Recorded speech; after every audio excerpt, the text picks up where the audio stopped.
Well, hello, everyone, and welcome to our We Are Three podcast, and specifically our summer series, Returning to Real, which we are keeping light and fun by interviewing some guests as we explore what returning to real means from our raw, risky, and real approach that can be both deep and fun as we explore what does it really mean when we shift and move from wounds to wellness and return to real. I love it, Carm. Absolutely love it. And you're right, we're keeping it light and fun. So today we're talking about creativity, and creativity has probably been one of the most fun and interesting topics that we've talked about. And in fact, last year, was it last summer, maybe the summer before, that we actually did an entire podcast on creativity. And it's one of my highlights. And when we actually I think we did another podcast where we talked about what our favorite podcasts were. That was the one that stood out for me, because just that whole element of tapping into our authentic selves, which to me is what creativity is. And in fact, we've had lots of other conversations about creativity, and it's one of the things that has actually sparked our writing journey, if you will. And when we started shifting our own perception of, in order to do something creative like write a book, you need to be an expert and you need to be, really good at it. When we shifted from that to, oh my gosh, this lights us up. We have things to say, and we know that people are going to hear it and will want to listen to it. That was actually what precipitated the shift for us and in taking the next step. So we are super excited to have our guest today, Gina Clark. Thank you for being here. Gina is an artist, a writer, and a certified Kaizen Muse creativity coach. I hope I said that right. The philosophy behind Kaizen Muse is to use small steps, mindfulness, and intuition to gradually build creative momentum without overwhelm. Gina is the founder of Gina Clark Creative, an online community that provides creative resources and coaching for people looking to ignite their creativity. Gina especially loves to help left-brained creatives and analytic artists, just like her, and believes that embracing your creativity is the ultimate act of self-care. She lives in Kenora with her husband, 3 kids, 2 cats, and a very active mini Australian Shepherd. Welcome, Gina. We're so happy to have you here. Thank you so much for having me. I'm so excited to be here today. So let's jump right in. What the heck is a creativity coach, and what do you do? Well, a creativity coach basically is a support person for anyone who thinks they're creative or doesn't know how to be creative. Someone who was creative earlier in their life and, adulting and other things, jobs and all those kinds of fun things got in the way, and they don't know how to get back to it. It's for professionals who maybe feel blocked or have lost their way, or they're just not finding joy in the process anymore. A creativity coach can help bring the fun into creativity, or introduce you to that fun if you're just starting out on your journey. I love that. Yeah, as you're speaking and I'm reflecting on some of the issues that we work with in our clients, and isn't it true that we often push the things off the side of our plate when we become too busy, and a lot of times it's anything that resonates with the word creativity that we just think, oh, I don't have time for that, when those aspects of ourselves really help us, you know, meet up again with our authenticity. That creativity is one of those qualities of being real. And it's so yeah, how do you find your way back to that if you've lost it, or you're trapped in perfectionism, or other things, like, you know, other you know, just I can think of a lot of different traps that we can fall into. But yeah, really excited to hear how and the way you work with your clients. Mhm.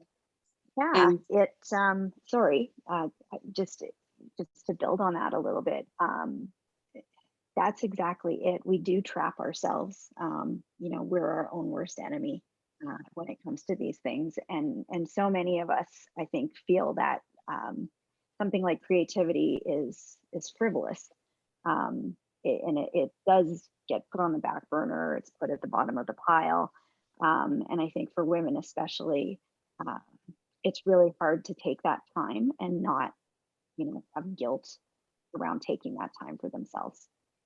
That's really interesting, Gina, because, you know, when I sort of read your bio and introduced you, you know, one of the things that you say is that creativity is the ultimate act of self-care. Yet you just described it as something that we think is frivolous. And it's so interesting to me that, you know, truly self-care and the act of doing something that lights us up, that brings us joy, in our culture, in our society, is deemed as not important. It's sort of what falls off the plate first. And then we wonder, why we're so exhausted. And we wonder why we don't have a whole lot of joy in our life. And we wonder why, you know, what's my purpose? What's missing? Well, maybe because we don't really pay attention to those things that are so important to us. So I absolutely love the way that you describe that. Mhm, mhm, mhm. And also, I'm wondering if you could tell us a bit more about, what does it mean, left brain creatives and analytic artists? Sure. Mm.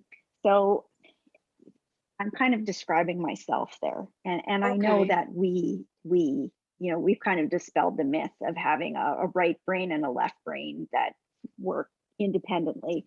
Um, but I think a lot of people still use those terms, left brained and right brained. And I never felt um, I never felt like I quite fit anywhere, because Mm, on the one hand, I am very left brained and analytical, and I'm good at those types of tasks. I'm very organized, all of that kind of stuff. But on the other hand, I also felt this tug inside me to be more creative.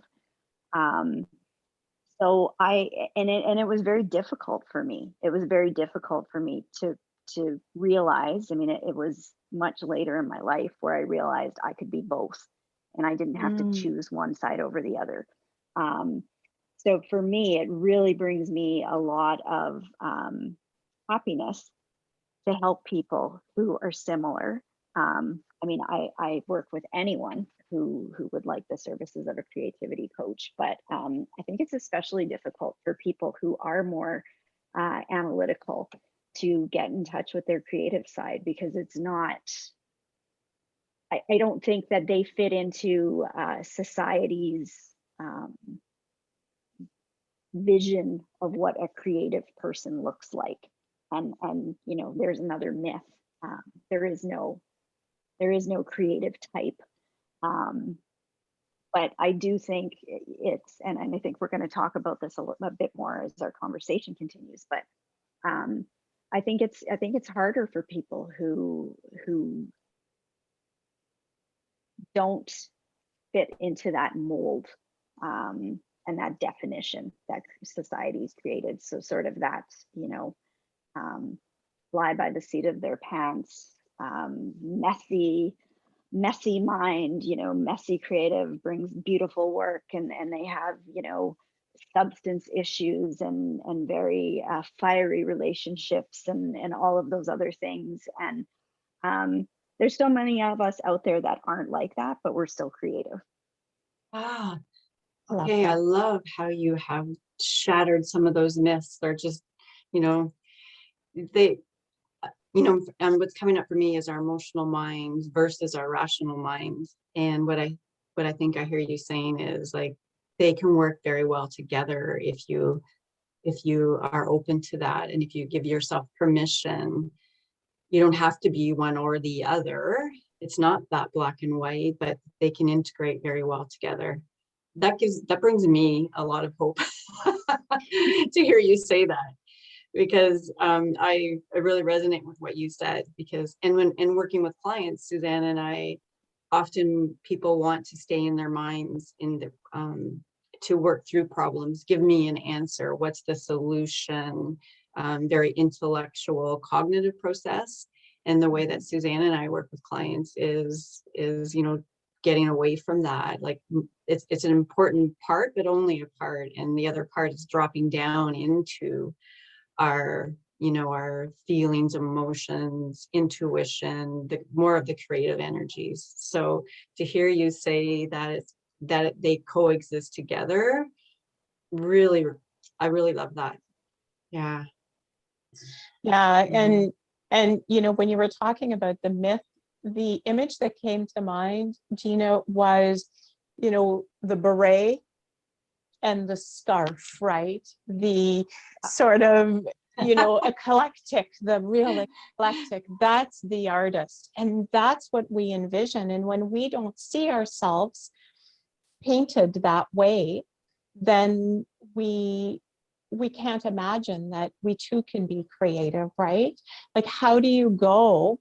And it's part of, having, and sometimes it's part of having sort of that fixed mindset, is how do you go from, crunching an Excel spreadsheet, if you're a mathematician and accountant, to picking up a brush and just allowing the creative energy to flow.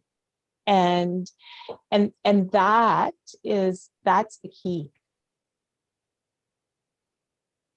Yeah. And I like, and even, there's creativity in mathematics and crunching numbers on a spreadsheet too. And I don't think people give themselves credit for using creative thinking in those types of way. It's not always about picking up a paintbrush. Like, I don't paint, but that myth is something that held me back for a really long time, was, you don't do these 3 things, so are you an artist? But I am. So it's absolutely about opening yourself up to, new definitions and new ways of looking at things. I sure wish my math teacher would have known that. Yeah. I'm being creative. Yeah, I know my answer is really creative.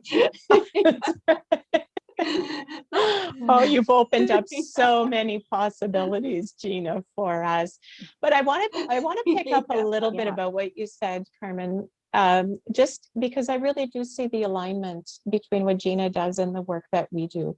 Because really what we do is we bring people into a more somatic experience where they're actually experiencing, and I'll use the word flow again, because that's what it is. There's energy, there's the flow from all of our parts, mind, body, and spirit.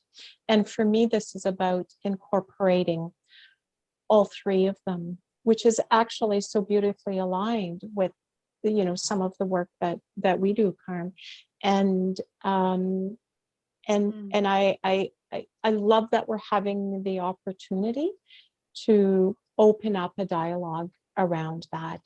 and to just open up the possibilities that exist when when we're able to just open up our minds and think differently, have new perceptions. That's a plug for your business, Carmen. New perceptions.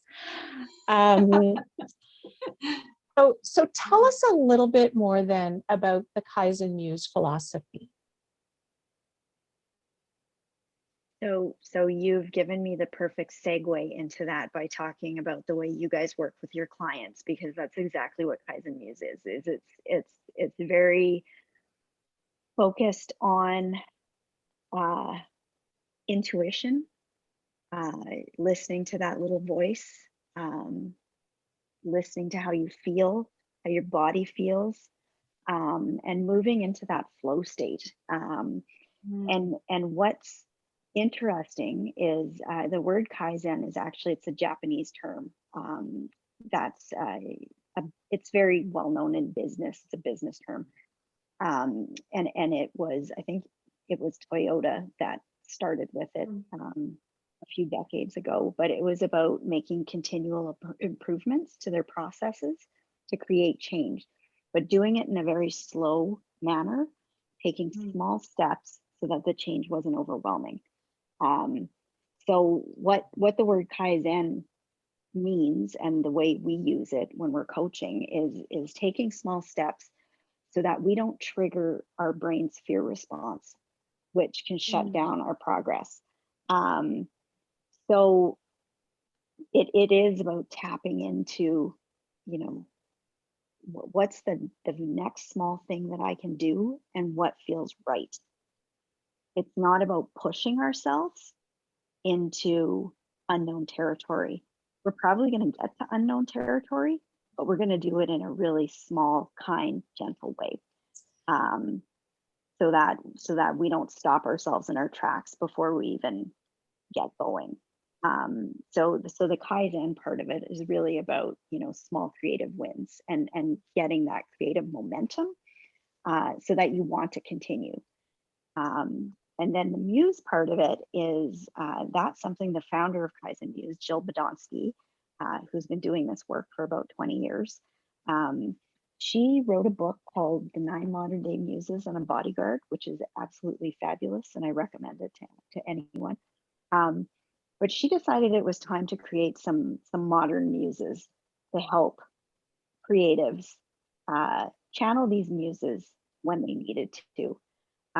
So as you go through the book, there's different muses. She has one called Lull, for example, which means, taking breaks, rejuvenation, reflection time. That's part of it. It's all very kind. Again, the bodyguard is someone who's your protector. So when you're hearing, critical thoughts, either from yourself or from someone outside of you, the bodyguard's there to sort of be that shield for you. It's really invoking these muses to help you along in your creative journey. So when you take the two things together, you've got sort of the inspiration, but you also have the small steps. And self-kindness is really the whole key to this whole philosophy.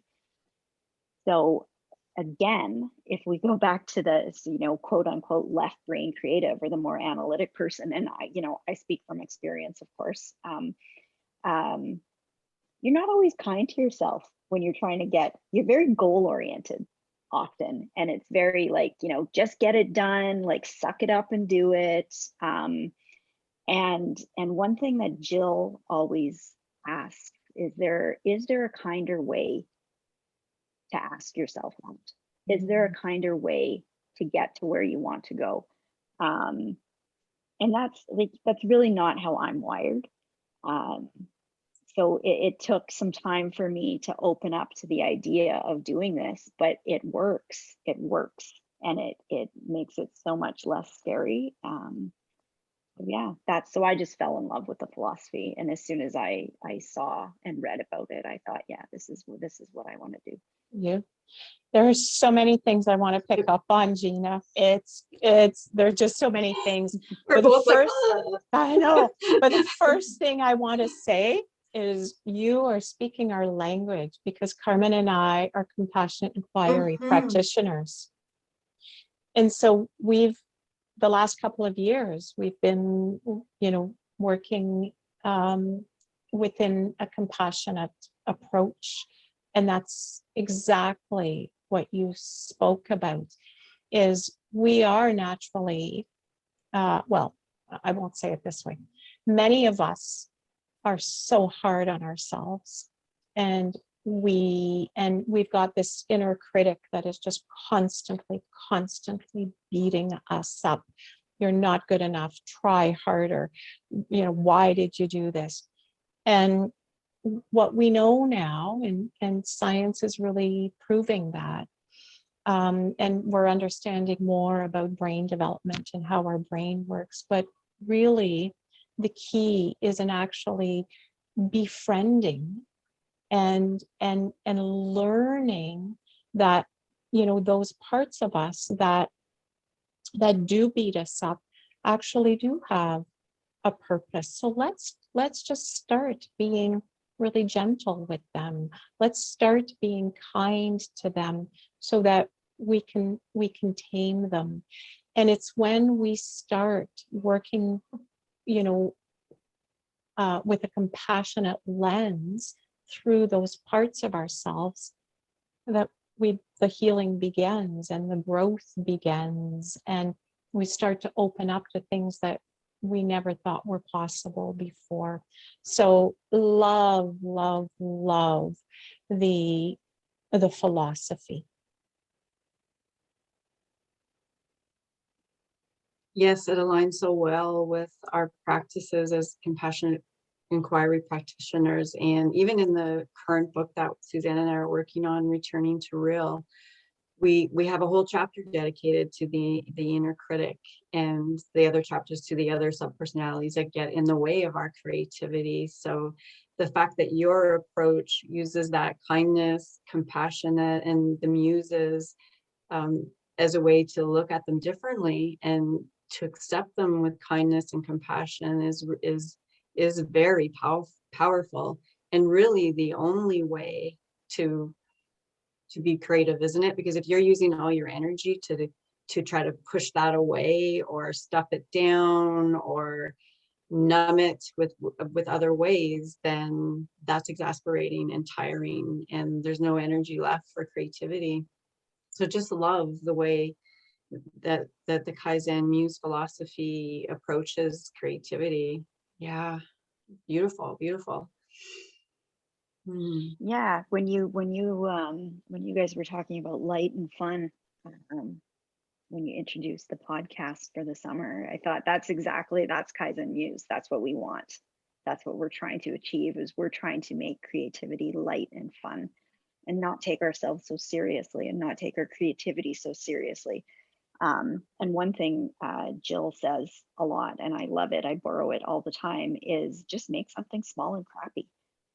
Who cares? It doesn't have to be a masterpiece. It doesn't have to be a huge oil painting or a novel. Just make something small and crappy and keep doing that. And something beautiful is going to come out of that. That's creativity.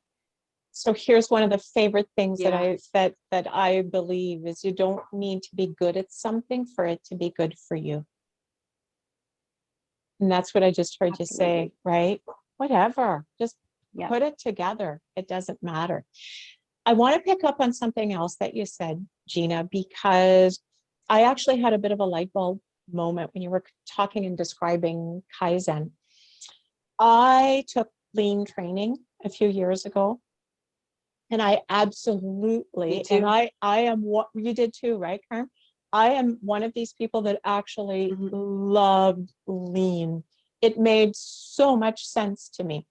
And not to you.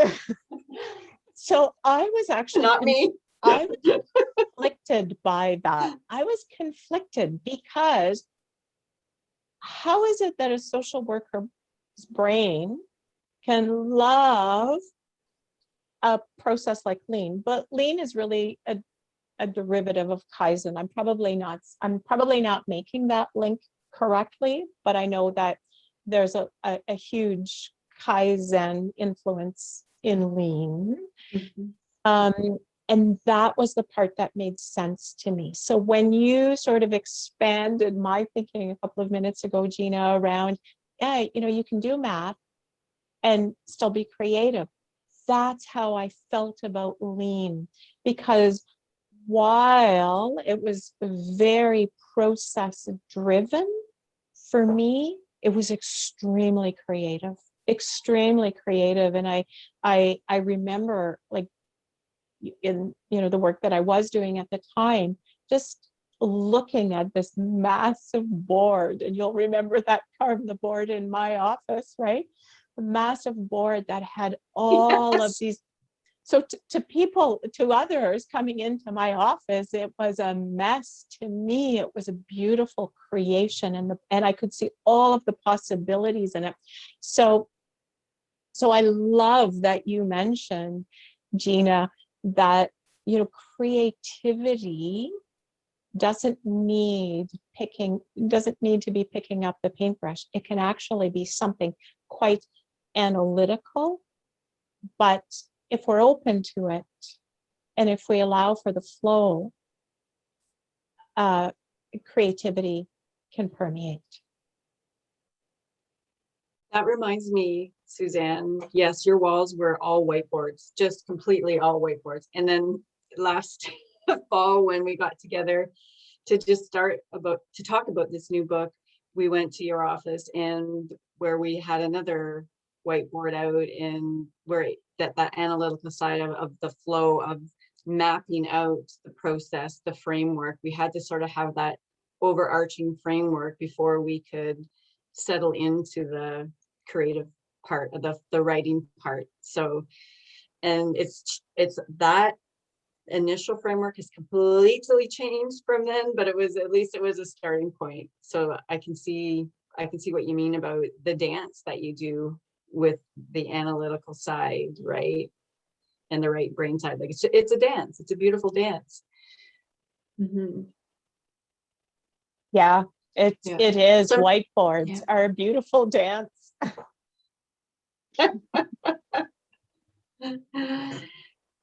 So Gina, what inspired you to become a creativity coach? Well, I touched on it a little bit earlier when I talked about, my struggles. Yeah. I had actually went to school and got an art history degree a long time ago. And I'd wanted to work in, as a curator, which I like, as an aside, I think that was being scared to step into my artist self. So I'm just gonna, work alongside artists, but I'm not brave enough to actually become the artist yet. But my life actually took a few different turns, and I didn't end up there. But I struggled a lot with feeling like I needed to do something creative, but not knowing how or what, and thinking I didn't have the time. And this went on for years. And what happened was, I want to touch again on something that you had said, Suzanne, about, or I can't remember if it was you, Carmen, about working with your feelings. And when you're not expressing your full self, it really can impact you. And it was impacting me physically and emotionally, by not being true to myself and letting myself explore and do these things. And I just didn't know how. I had put up these roadblocks in my mind that, like, you don't paint, you don't draw well. How are you going to do this? You're not a professional artist. And I had this vision of, if I wanted to be a quote unquote artist, I had to leave my family and move to Paris and like write in cafes. Otherwise it didn't count. Yeah. which is just, it's laughable and silly now. But that's really how I felt. And I really felt guilty about wanting to take that time for myself to do it. Mm. And I just got to a point where I said, okay, enough's enough. I'm getting, I'm inching towards 50, and it's time to stop this. And it's time to do what I want. And I trained my family to, do without me for an hour or two every now and again. They kind of struggled at first because they were like, what's mom doing? And, they don't take it personally anymore. So that's Beautiful. another thing I like to teach people is, training others how to treat them so that they have time for things that they love. And yeah, I finally came to the realization, because the other thing was, I didn't know what to pick, like what kind of creative am I? And finally I was like, you're whatever you want to be. Mm. You just love creativity, like I'm not I hate putting myself in boxes, like I really do. And I struggled with that for years and years and years. And I finally got to the point where I said, like, there are no boxes. Like, take your boxes and shove them. And I'm going to do what I want to do and be what I want to be. And I want to help other people do the same thing, because I think so many people struggle with that. There's so much guilt and shame around creativity for so many people. So yeah, I want to support them with moving through that. That's really profound, when you say there's so much guilt and shame around creativity. And I think I'd add, there's so much guilt, or for me, saying it another way, is there's so much guilt and shame around being authentic, being you, knowing what drives you, knowing what lights you up, knowing what you want, what you need. And I think it's incumbent upon us to have these types of conversations more often, more freely, just to open up the dialogue around, you don't need a damn box, right? We don't. And there's a good reason.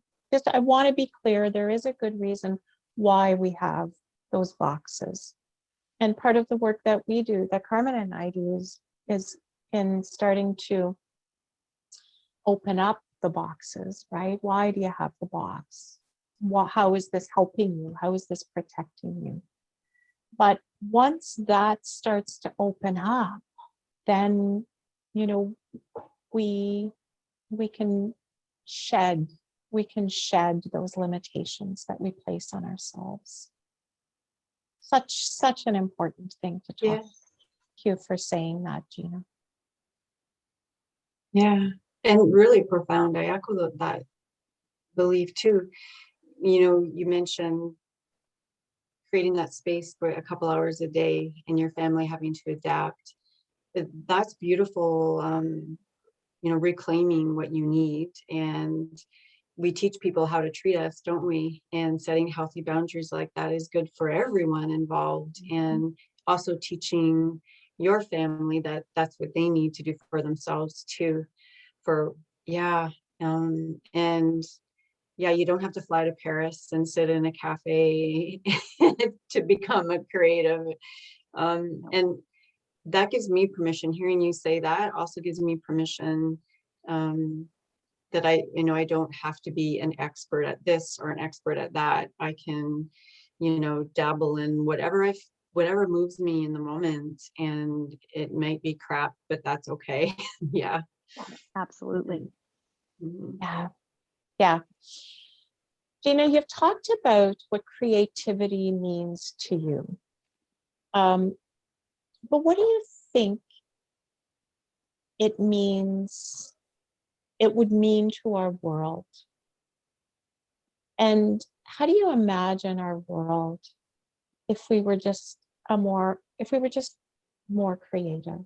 and just allowed that creativity to flow. I think if we were allowed to freely be our creative selves, that a lot of the pain in the world would fall away. I think a lot of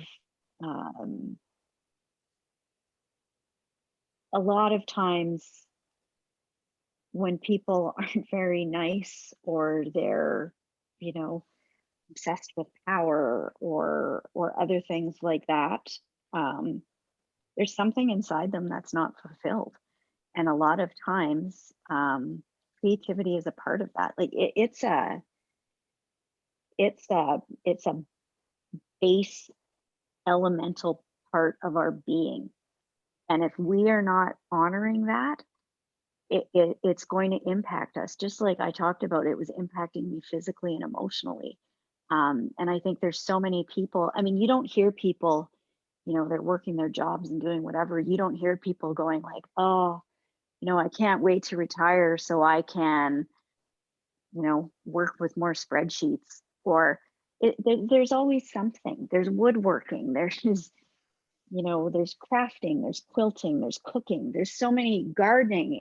It all comes down to creative things is really what we as humans want to be doing. So I think it is something that could really change the world for the better. I really do. And when you know, you introduced me in the ultimate act of self-care, I truly believe that it is. You know, I it think comes, so many therapies are based on creativity too. yeah, absolutely. Absolutely. What comes up for me, Gina, when I hear you talk is Carmen and I have been, I'll say, really profoundly influenced by the work of Dr. Gabor Mate. And he wrote his book, When the Body Says No, which is the, stress, mind-body stress connection. And we are so, there's so much disease in our world now as a result of the stress that we take on and don't process, and that resides in our body. And what came to mind was creativity can be such an incredible release of that stress. And, you know, if we were to tap into that, we may be in a position where we may not deal with some of the diseases that we have, because we'd have an outlet. We have an outlet for stress. Yeah, precisely. I love how you said that.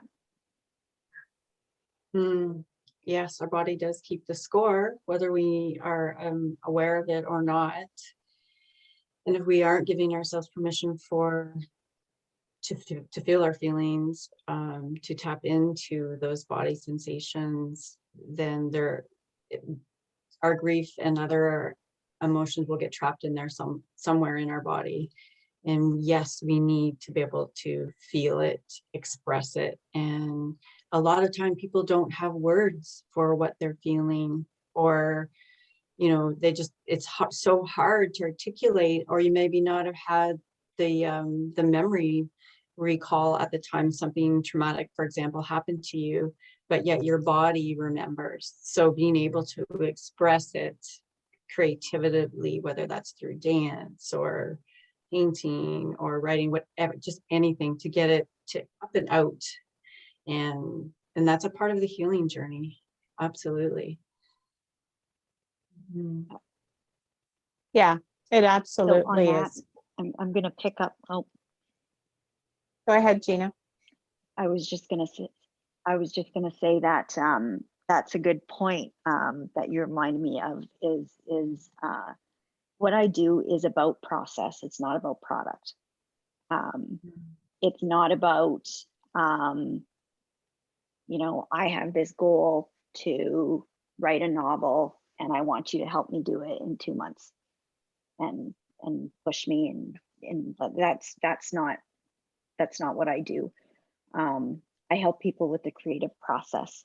The product is just the side effect of that. And I'm confident that working on the process will get you the product that you want. But again, it's going to be in a kind way, and it's going to be in an intuitive way, and it's going to be in a way that feels good and light and fun for you, instead of like, torturous. So yeah, and so, maybe that is what so by focusing on the process, it's helping you process what you need Absolutely. to. Yeah. That's therapy. Yeah.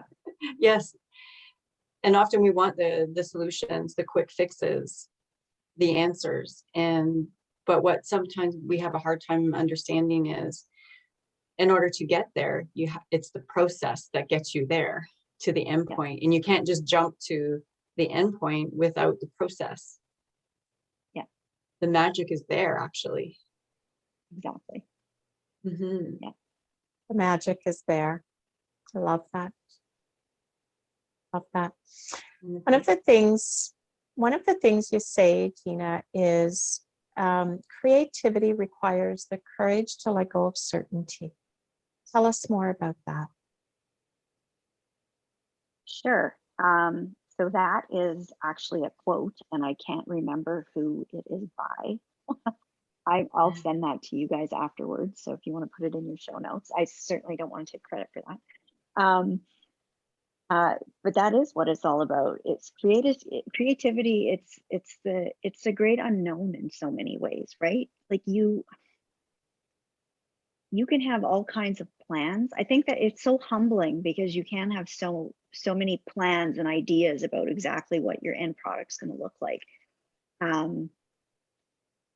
But if you just let go of that certainty and see where the process takes you, what you can get in the end is just absolutely magic, and something that you never even imagined.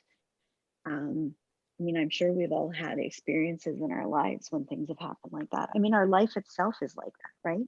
You have this idea of, this is what my life's going to look like, or my life will be perfect if I get X job or X degree or X partner. And then things don't work out as planned. But in the end, I think a lot of times we look back and say that's the best thing that could have happened to me, because all of these other things wouldn't have happened. And the creative process is exactly like that. So yeah, letting go of certainty is scary, but I think it's necessary. And that's, again, where Kaizen Muse can help, and where creativity coaching can help, because it can help, relax that fear response when you start letting go of that certainty and moving into the unknown. Well, certainty is an illusion, isn't it?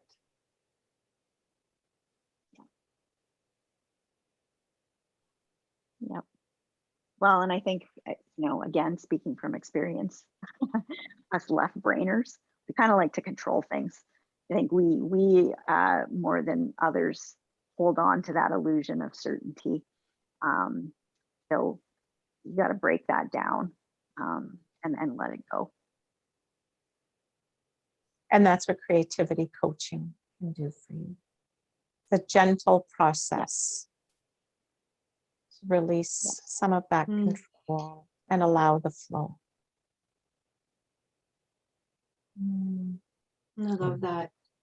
And I've heard you say the word fear a couple times in our conversation. And when I think of fear on a continuum, fear and joy over here, they're kind of you can't be in both at the same time, right? And the fear can stop us from creativity and engaging in creative practices. So yeah, it's fear could be a defensive trauma response, and ways to allow yourself to respond rather than react is to pause. And I hear Kaizen is very mindfulness, present in the moment, rather being attached to the outcome, right? And so you're really mindful and present, and being in that space separates you from the fear as well, and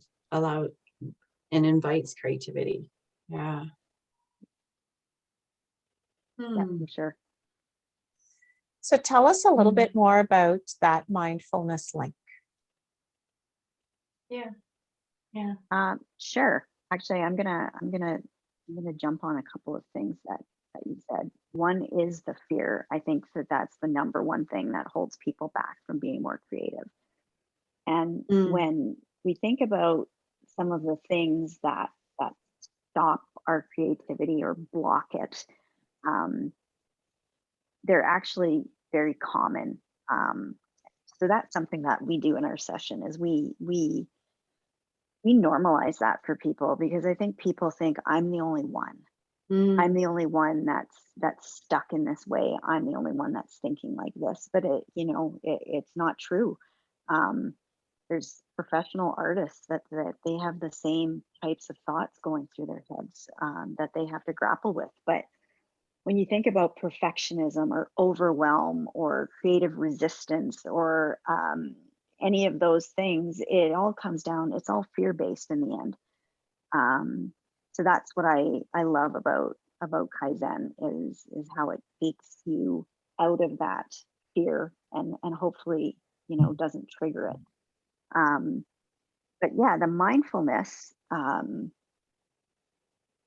think that I think that's what something else that drew me to this particular um, kind of creativity coaching because it was so mindful. Even the sessions themselves, they're very focused on what's happening in the session. There's not a lot of it's not very future focused or past focused. We're not looking at, okay, what happened to you and why are you here? Or let's map out a plan for the next 4 weeks. It's not that at all. um, we typically do an exercise right in the session of some sort. So for example, I'll walk through a session that I did actually that somebody coached me through. I had a story that I had written, a short story I had started about 3 years earlier, actually. And I never finished it. And it had always bothered me that I hadn't finished it. So there was something there that was, and I tried all kinds of things. I tried, uh, giving myself some sort of carrot to, if you finish it, you can let yourself have this, or give myself deadlines and all kinds of tricks, and nothing worked. I just Mm. couldn't go back to it. So I brought that into our session. Typically, we start a session and say, what is it that you're not working on that you'd like to be? Um, and I brought up this story. So immediately what my coach asked me to do, asked me if I would like to uh, find my story and take a look at it. So instead of saying, go try to find your story this week, and then when we talk next week, we'll get into it. We do it right in the session. And this was something that had been a block for me. I'd built this up into this huge, because I had changed computers and I was like, I'm never going to be able to find it. And it's just going to be this big ordeal. And it's probably terrible anyway. And I don't have an hour to waste. And within 3 minutes, I found the story and opened it up. So all of that resistance and fear that I had bottled up inside of me, just like it was gone immediately. Mm. And I took a look at it and I was like, wow, there's actually something here to work with. Um, so then she asked me why I had left it, why hadn't I gone back to it, and what did I think the next step was. And I surprisingly became very emotional about this story, um, which was it was a personal story, but there wasn't anything, I'll say, too emotionally triggering about it, I thought. But what the underlying thing was that came up was that I was really worried about what my mom was going to say when she read it. And it wasn't, there wasn't anything in it that was, on the surface I should be worried about. But for some Mm. reason, that's what had got me stuck. And I didn't even realize it. So it was absolutely amazing that all happened in a matter of about 20 minutes. And I was absolutely stunned because I wasn't expecting it. So, I mean, the mindfulness part of it is you are in it in the session doing it.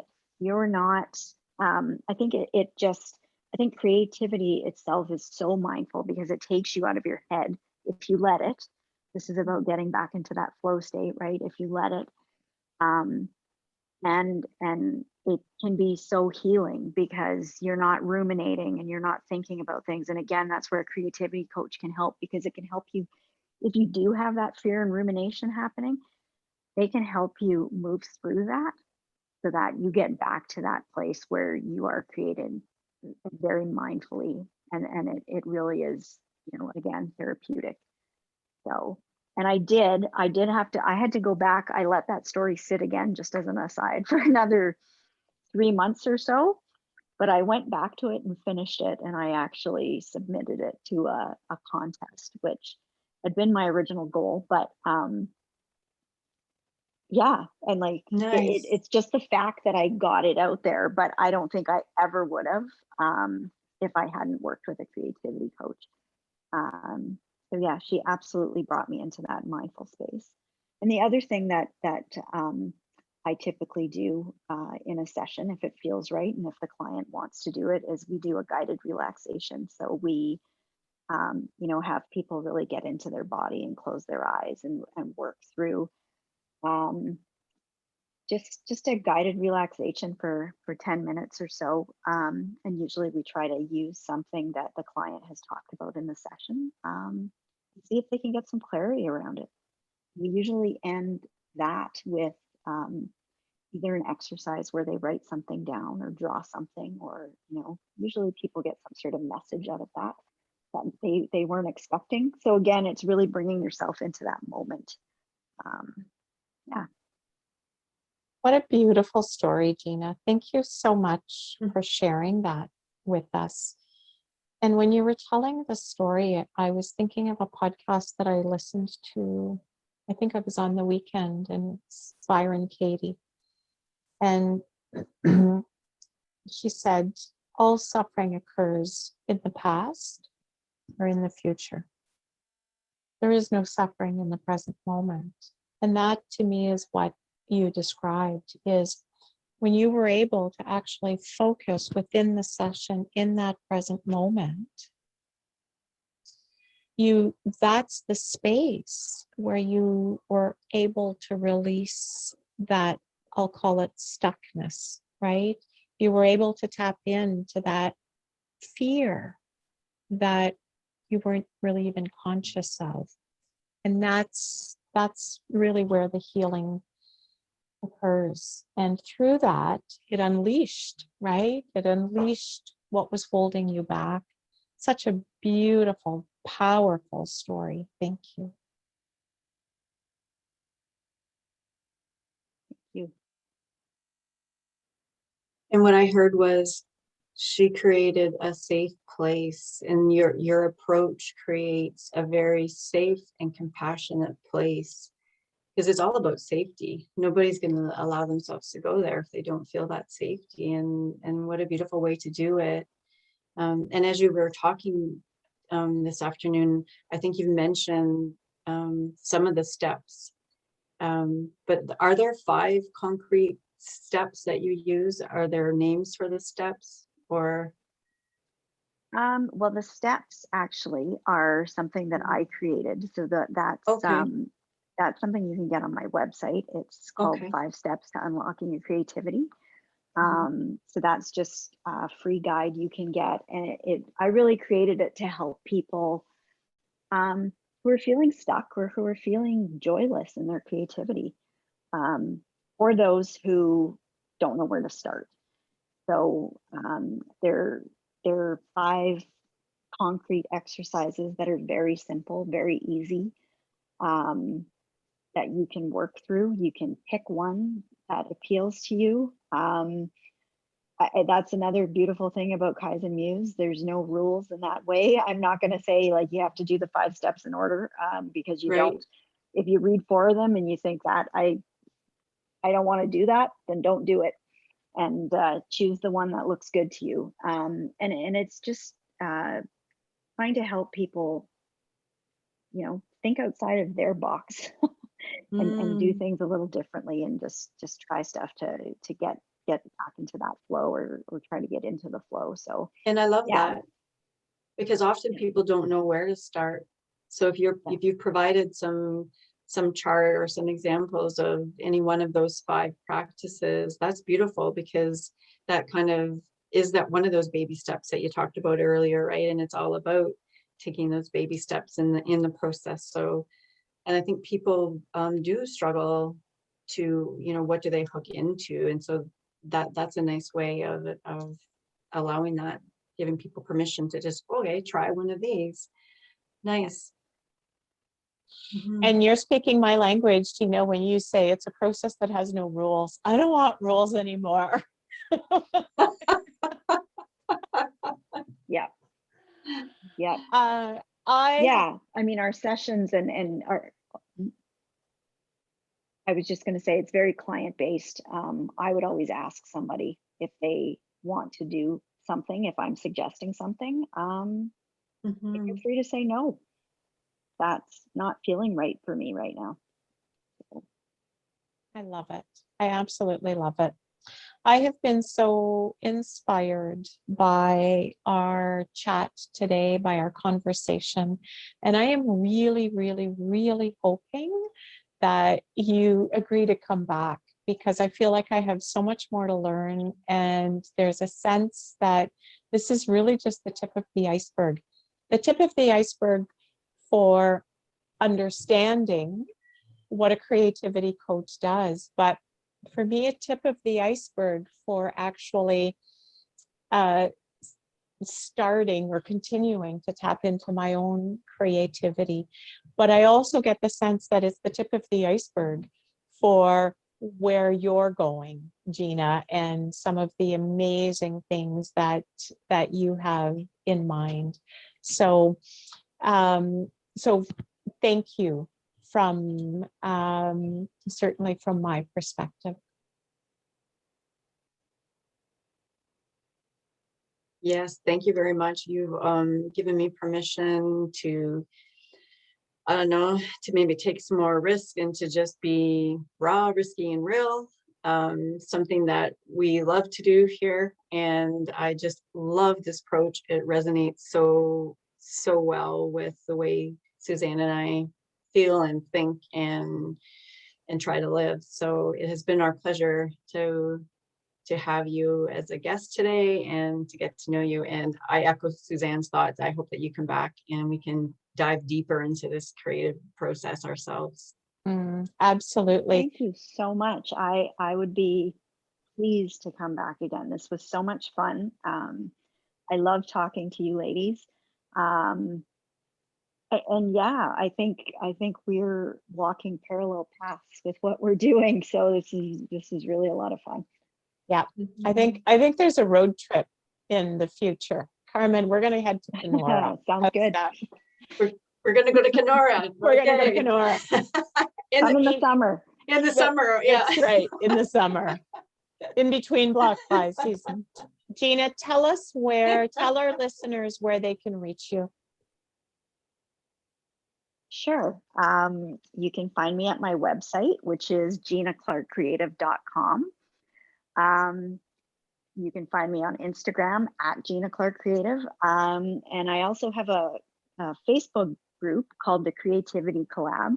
So if you're interested in joining that, that is a safe space. That's what I want it to be for people, to come share their creative wins, share their creative roadblocks if they have any, get support, meet other creatives, and it's open to everyone. So I would love to see you in there.